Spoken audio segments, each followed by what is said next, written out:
This is KNEB.TV Ag News from the FNBO Ag Desk. FNBO, the great big small bank. A study partially funded by the Nebraska Wheat Board is going on at the High Plains Ag Lab in Sidney.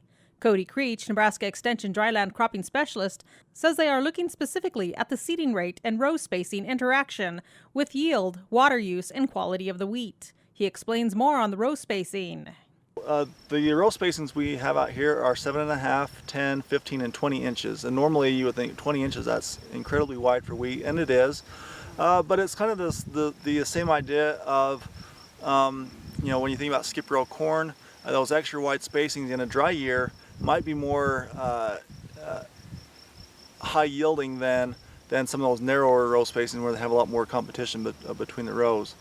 And so what we've done is we put moisture sensors out here in the soil to see as the year goes along and as this wheat matures, where is that wheat pulling that moisture from versus within the row or between the rows, and how does that at the end of the day impact that wheat yield and quality. The row spacing of 7.5 performed better with last year's wet year, but this year is beginning to show signs of heat stress. Creech says they are looking for the right combination for wet and dry years. We also have 5 populations out here to see if if there's anything we should be doing on a dry year compared to a wet year. I know it's hard to predict what the weather's going to do.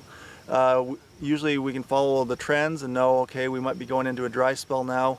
Maybe we need to up or decrease our seeding rate. Maybe we need to look at a wider row spacing.